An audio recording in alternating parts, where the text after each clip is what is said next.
నమస్తే welcome to Suman TV Ujjivan financial services limited. నిజంగా చెప్పాలి అంటే కళ్ళలో నుంచి నీళ్లు రాలుతున్నాయండి. ఎందుకంటే చాలామంది ఇన్వెస్టర్స్ కొంతమంది అయితే ఆ విషయం కూడా మెన్షన్ చేశారు. సో అందుకే నేను కూడా చెప్తున్నాను. అఫ్కోర్స్ మా సుమన్ టీవీ ప్రేక్షకులు ఎవరైతే ఆ మెయిల్ రాశారో ఈ వీడియో చూశాక వాళ్ళకు కూడా తెలిసిపోతుంది. Even I'm with you because మంచి హోంవర్క్ చేశాక స్టాక్స్లో మీకు రిటర్న్స్ రాలేదంటే నిజంగానే మిగిలేది కన్నీళ్ళే. ఎందుకంటే you feel disappointed, demotivated, depressed. Of course దీని తర్వాత వద్దు ఇంకా ఎక్కువ మాట్లాడేది. బట్ విషయం ఏంటంటే ఇటువంటి స్టాక్స్లో ఇంత లాస్ అయ్యే వరకు ఉన్నారు ఎందుకన్నదే నన్ను ఆశ్చర్యంగా అనిపిస్తుంది. ఎందుకంటే I can't believe this. Ujjivan మీకు గత ఒక సంవత్సరం మొత్తంలో మీరు ఇన్వెస్ట్మెంట్ చేశారు. సో లాస్ట్ ఇయర్ 2021 ఫిబ్రవరి నుంచి చూసుకుంటే మనం ఇప్పుడు ఫిబ్రవరి లాస్ట్ వీక్లో ఉన్నాము. ఉజ్జీవన్ 58% పడిపోయిందండి. అంటే ప్రతి లక్షకి మీకు 55,000 మీకు లాస్ ఇచ్చే మీరు అసలు ఎందుకు ఊరుకున్నారు? ఎందుకు స్టాక్ని మీరు ఇంకా అక్యుములేట్ చేస్తున్నారు? హోంవర్క్స్ కొంతమంది చేసేసేసి బాగానే చేశారు. వాళ్ళు ఏమన్నారంటే, సార్ ఈ స్టాక్లో నేను స్టాప్ లాస్ పెట్టేసేసి బయటకు వచ్చేస్తున్నాను. ఎందుకంటే వీళ్ళు ఏం చేశారంటే జనవరిలో కొన్న వాళ్ళు ఉన్నారన్నమాట. జస్ట్ లాస్ట్ మంత్ గురించి మాట్లాడుతున్నారు. జనవరిలో కొన్నారు. ఎందుకు కొన్నారు? దానికి ఒక విషయం ఉందండి. ఆ విషయం చెప్పుకోవాలి మనం. అయితే ఉజ్జీవన్ ఫైనాన్షియల్ సర్వీసెస్ చూసుకుంటే ఏం చేసిందంటే ఈ company third quarter results declare చేసింది అక్టోబర్, నవంబర్, డిసెంబర్ కోసం. అందులో వీళ్ళు ఏం స్టేట్మెంట్ ఇచ్చారంటే వీళ్ళ రిజల్ట్స్లో they have narrowed the Q3 losses. Third quarter losses అంటే 2020లో థర్డ్ క్వార్టర్ రిజల్ట్స్కి అండ్ 2021లో థర్డ్ క్వార్టర్ రిజల్ట్స్కి వీళ్ళు లాసెస్ కాస్త తగ్గించుకున్నారు. అంటే దానికి అర్థం ఏంటంటే నాకు అసలు యాక్చువల్గా అర్థం కాలేదు. మంచి ప్రాఫిట్ అన్నా ఇస్తే జనాలు కొంటారో, లేదంటే బాగా లాస్ ఇచ్చిన కంపెనీ బాగా పడిపోయింది కాబట్టి ఇంకేం పడుతుందన్న ఉద్దేశంతో కొనేవాళ్ళు ఉన్నారు. ఈ కంపెనీ మాత్రం అనౌన్స్మెంట్లో ఏం చెప్పిందంటే వీళ్ళ లాసెస్ని వీళ్ళు ట్రిమ్ చేసుకుంటున్నారు. దానికి అర్థం ఏంటి అంటే, for example last year third క్వార్టర్లో ఒకవేళ ₹1 కోటి లాస్ వస్తే ఈ సంవత్సరము అది కాస్త 70 లక్షలకు లాస్కి వచ్చింది, లేదంటే 50 లక్షలకు వచ్చిందో అది ఎగ్జాక్ట్లీ వాళ్ళు మీరు మొత్తం రిజల్ట్తో చూస్తే తెలిసిపోతుంది. బట్ లాస్ తగ్గించుకుంటున్నారంటే ఇక్కడ నుంచి స్టాక్ పెరగాలా, అంటే యావరేజ్ చేసుకోవాలా, లేదంటే ఫ్రెష్గా బయింగ్ చేయాలా, లేదంటే మీకు ఏదైనా బయింగ్ సిగ్నల్ వచ్చిందా టెక్నికల్ అనాలిసిస్లో? What kind of a decision you have taken?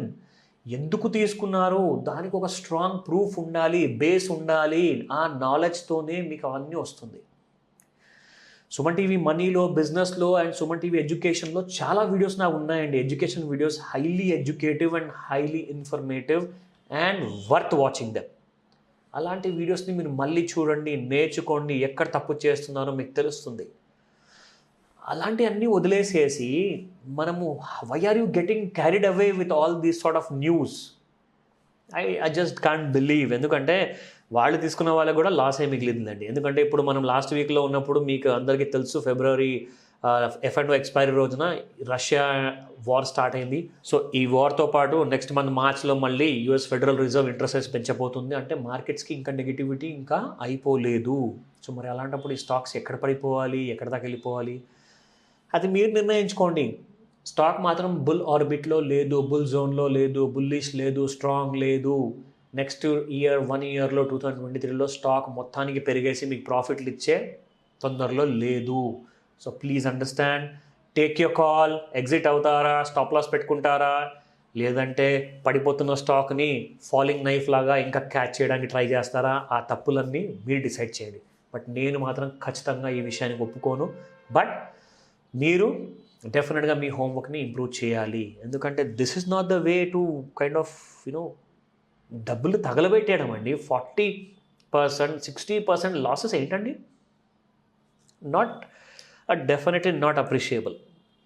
అయితే ఈ మొత్తం సెక్టర్లో, ఈ ఫైనాన్షియల్ సర్వీసెస్ సెక్టర్లో బాగా మంచిగా రిటర్న్స్ ఇచ్చిన కంపెనీ ఉంది అండ్ చాలా ఎక్కువగా లాస్ ఇచ్చిన కంపెనీ ఉంది. చాలా ఎక్కువగా లాస్ ఇచ్చిన కంపెనీ ఒకటేనండి, అది ఉజ్జీవన్ ఫైనాన్షియల్ సర్వీసెస్. దాదాపు 58% లాస్ ఇచ్చింది ఒక సంవత్సరంలో. అదే ఒక సంవత్సరంలో లాస్ట్ ఇయర్ ఫిబ్రవరి నుంచి ఈ సంవత్సరం 2022 ఫిబ్రవరి వరకు IFCI 25% ప్రాఫిట్ ఇచ్చిందండి మీకు. మరి ఇటువంటి స్టాక్స్ని ఎందుకు ఇగ్నోర్ చేస్తున్నారు? పెన్నీ స్టాక్ అండి, అది పబ్లిక్ సెక్టర్ యూనిటే ఒప్పుకుంటా. కానీ it's a small penny stock. మొత్తం సంవత్సరంలో మీరు ₹1,00,000 పెడితే మీకు అదనంగా 25,000 ప్రాఫిట్ ఇచ్చిందండి ఐఎఫ్సిఐ. మరి ఎలా మిస్ అయ్యారు? స్ట్రాంగ్ బుల్ రన్లో ఉంది. నెక్స్ట్ 1 ఇయర్లో కనీసం 1x 2x మినిమం మీరు ఎక్స్పెక్ట్ చేయొచ్చు. ఎంట్రీ ప్రైస్ అంటారా?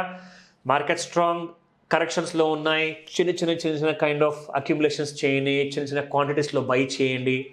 బట్ స్టాప్ లాస్ స్ట్రిక్ట్గా పెట్టుకోండి. ఎందుకంటే ఏ రోజైనా ఏదైనా జరగచ్చు, ఎటువంటి న్యూస్ అన్నా రావచ్చు, ఎటువంటి కైండ్ ఆఫ్ బిహేవియర్ ఉండొచ్చు మార్కెట్లో. సో స్టాప్ లాస్ లేనిది మార్కెట్లో ఇన్వెస్ట్మెంట్స్ చేయకండి. ట్రేడింగ్ అయితే అసలే చేయకండి వితౌట్ ప్రాపర్ నాలెడ్జ్. సో అది నా వైపు నుంచి మీకు కావాల్సింది ఇంపార్టెంట్ అప్డేట్. అండ్ ఇంకా డీపర్ ఎడ్యుకేషన్ కోసము తప్పకుండా మరిన్ని వీడియోస్ ఉన్నాయి. అండ్ ఫ్యూచర్లో కూడా మరిన్ని మంచి వీడియోస్తో నేను మీ ముందుకు వస్తాను. Thank you once again. Bye.